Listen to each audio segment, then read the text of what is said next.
Hey guys, इस video में हम लोग बात करने वाले हैं difference between real gas, ideal gas and perfect gas. तो सबसे पहले हम डिफरेंस देखते हैं रियल गैस और आइडियल गैस के बीच में। तो रियल गैस क्या होता है, इसे हम नॉन आइडियल गैस कहते हैं। जैसे आप जो भी गैस देख रहे हैं, oxygen, nitrogen, hydrogen, all this gas are real gas.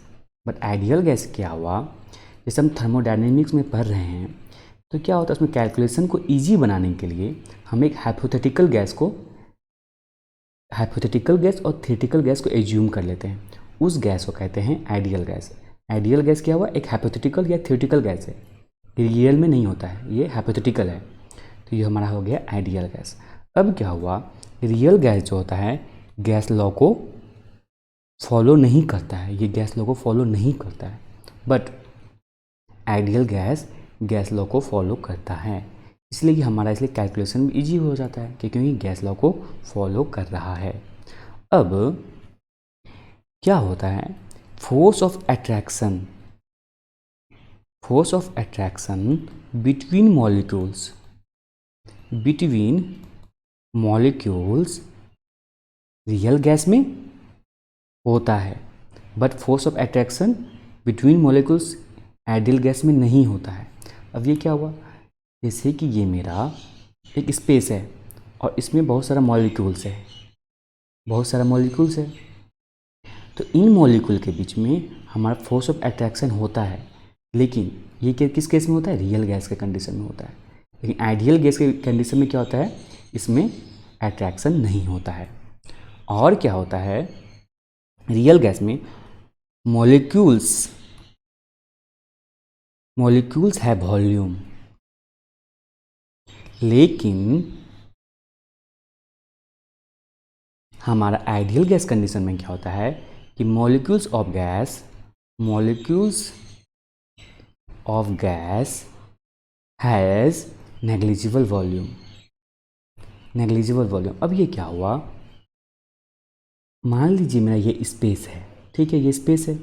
अब मॉलिक्यूल्स, रियल गैस का मॉलिक्यूल्स क्या होता है, वो लार्ज होता है। रियल गैस का मॉलिक्यूल लार्ज होता है। और जब इसको हम कंडेंस करेंगे तो क्या होगा, जब इसको कंडेंस करेंगे तो मेरा जो लंप बनेगा मॉलिक्यूल्स का, उसका वॉल्यूम सर्टेन वॉल्यूम होगा रियल गैस के कंडीशन में। लेकिन वही जब आइडियल गैस में जो मॉलिक्यूल्स होता है, मॉलिक्यूल जो मानते हैं आइडियल गैस का, वो बहुत ही टाइनी होता है, बहुत ही स्मॉल होता है। और जब इस कंडेंस करेंगे आइडियल गैस के मॉलिक्यूल को, तो उसके बाद जो हमें लंप मिलेगा उसका वॉल्यूम जो होगा वो नेग्लिजिबल होगा, ऑलमोस्ट जीरो के बराबर होगा। तो इसलिए हम कहते हैं कि रियल गैस में molecules have volume, but ideal gas में क्या होता है, molecules of gas has negligible volume. अभी हम क्या देखे थे कि रियल गैस में गैस लॉ को फॉलो कर रहा था, गैस लॉ को फॉलो नहीं कर रहा था रियल। तो इसमें क्या होता है, PV is not equal to nRT। और इसमें क्या हो जाता है, PV equal to ideal gas में nRT। n क्या हो गया, number of mole, universal gas constant, और टेम्परेचर, प्रेशर, वॉल्यूम।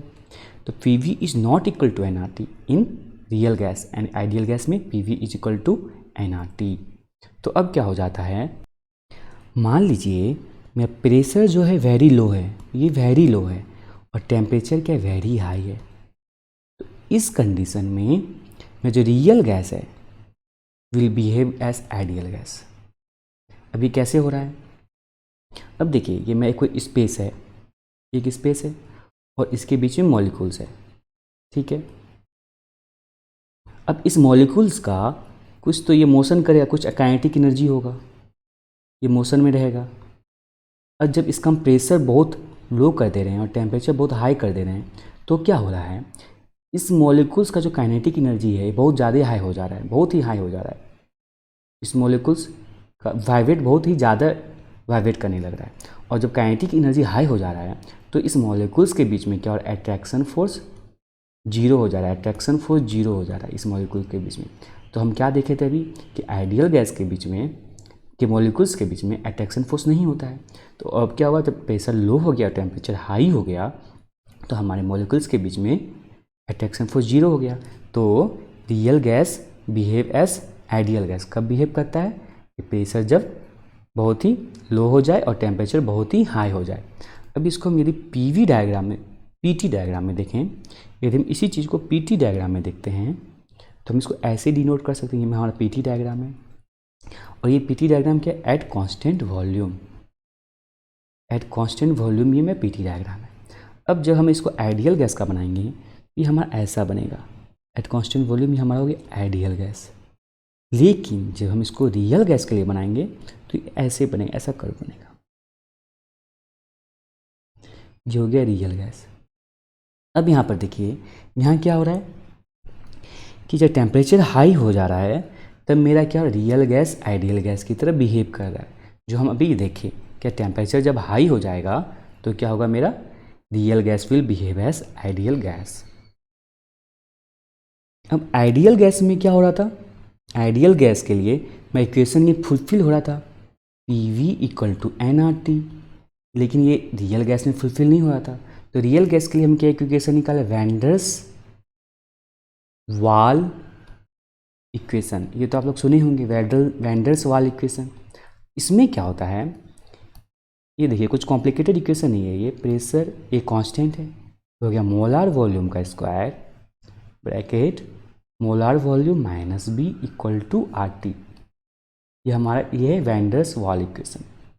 अब यहाँ पर क्या हो रहा है, ये मेरा रियल गैस को फुलफिल कर रहा है जहाँ की ये मेरा A और B जो है कांस्टेंट है, ठीक है। अब यदि मैं A and B equal to 0 हो जा रहा है तो क्या हो रहा है, देखिए ये मैं P बच जाएगा और ये मेरा V बच जाए, molar volume equal to RT। ये मेरा एक आइडियल गैस का इक्वेशन बन जा रहा है। आइडियल गैस के लिए फुलफिल, ये आइडियल गैस को फुलफिल कर रहा है। तो क्या हुआ, जब इस वैंडर्स वाल इक्वेशन में A and B equal to 0 हो जाएगा तो क्या हो जाएगा, वो आइडियल गैस इक्वेशन बन जाएगा। और ये वैंडर्स वाल इक्वेशन क्या फुलफिल करता है, ये रियल गैस को फुलफिल करता है, ठीक है। तो हम लोग वैंडर्स वाल इक्वेशन को देख लिए क्या होता है। अब हम लोग PV ग्राफ पे देखते हैं, PV पे कि रियल गैस और आइडियल गैस का लाइन कैसा ड्रॉ होता है। एट कांस्टेंट टेम्परेचर पे, टेम्परेचर हमारा कांस्टेंट है तो जब टेम्परेचर कांस्टेंट रहेगा तो हमारा आइडियल गैस के लिए कैसा ड्रॉ होगा, एक रेक्टेंगुलर हाइपरबोला ड्रॉ होगा। ये आइडियल गैस के लिए हो गया, ठीक है। और मैं रियल गैस का ऐसा ड्रॉ होगा, ये हो गया रियल गैस के लिए। ये किसके लिए हो गया, रियल गैस के लिए। अब देखिए हमारा यहाँ क्या हो रहा है, यहाँ जो वॉल्यूम है इस पॉइंट पे वॉल्यूम जो है रियल का ज़्यादा है आइडियल से, और इस पॉइंट में क्या है, रियल का लो है, स्मॉलर है आइडियल से, है ना। अब ये जो मैं डेविएशन आया तो इसके लिए अब एक नया टर्म आएगा, मैं क्या उसको कहते हैं, कॉम्प्रेसिबिलिटी फैक्टर। कॉम्प्रेसिबिलिटी स्पेलिंग देख लीजिएगा आप लोग, कॉम्प्रेसिबिलिटी फैक्टर कहते हैं। इसको कैसे डिफाइन करते हैं, deviation of real gas, deviation of real gas from ideal gas, from ideal gas, इसको कह रहे हैं हम real gas from ideal gas, इसको कह रहे हैं कॉम्प्रेसिबिलिटी फैक्टर। और कॉम्प्रेसिबिलिटी फैक्टर को जेड से डिनोट करते हैं। जेड, अब इसको क्या लिखेंगे, PV/nRT, इसका फॉर्मूला हो गया PV/nRT। ये जेड क्या डिनोट कर रहा है, हमारा डेविएशन। ये जो हमारा डेविएशन आया, ये जो डेविएशन आया ये हमारा जेड डिनोट कर रहा है। अब देखिए जब जेड इक्वल टू 1 हो जाएगा तो क्या होगा, PV इक्वल टू nRT हो जाएगा। तो मतलब ये आइडियल गैस के लिए आ गया। और जब Z is not equal to 1 मतलब क्या हुआ, PV is not equal to nRT। ये क्या हो गया, हमारा रियल गैस के लिए हो गया। अब जब Z is not equal to 1 मतलब क्या हुआ कि Z is either greater than 1 और जेड इज स्मॉलर देन 1। और जब जेड जब ग्रेटर देन 1 आएगा तब ये पोजीशन को डिफाइन कर रहा है, और जब जेड स्मॉलर देन 1 आएगा तब ये इस पोजीशन को डिफाइन कर रहा है। तो हम यहाँ से क्या जाने, कॉम्प्रेसिबिलिटी फैक्टर। अब देखिए हमने क्या क्या डिफरेंस देखा रियल गैस और आइडियल गैस में, ये हम समराइज कर लेते हैं। रियल गैस और आइडियल गैस के बीच में डिफरेंस क्या क्या देखा हमने। सबसे पहला डिफरेंस हमने क्या देखा कि ये नॉन आइडियल है और ये क्या है, ये थ्योरेटिकल है या हाइपोथेटिकल है। पहला डिफरेंस हो गया। ये जो था गैस लॉ को ओबे नहीं करता real gas, ideal gas gas law को ओबे करता है। अब क्या है, force of attraction between molecule, ये रहता है, force of attraction between molecule real gas में रहता है, बस आइडियल गैस में ये नहीं रहता। Molecules have volume, molecules have volume in case of real gas, बस मॉलिक्यूल्स का वॉल्यूम क्या होता है, नेग्लिजिबल होता है इन आइडियल गैस। और हमने क्या देखा, PV is not equal to nRT in real gas but PV is equal to nRT। और हमने क्या देखा कि at very low pressure and high temperature, temperature जब हाई है और प्रेशर लो है तो मैं real gas behaving as ideal gas. और हमने क्या देखा, हमने देखा van der Waals equation, van der Waals equation देखा हमने। और क्या देखा जाना हमने, कॉम्प्रेसिबिलिटी फैक्टर जाना, कॉम्प्रेसिबिलिटी फैक्टर जो कि Z से हमें डिनोट करते हैं। तो Z equal to 1 ideal gas के लिए कंडीशन में और Z equal to not equal to 1 real gas के कंडीशन में। अब देखिए ये था हमारा आइडियल गैस और रियल गैस के बीच में डिफरेंस। अब हम देखते हैं आइडियल गैस और परफेक्ट गैस के बीच में डिफरेंस क्या होता है।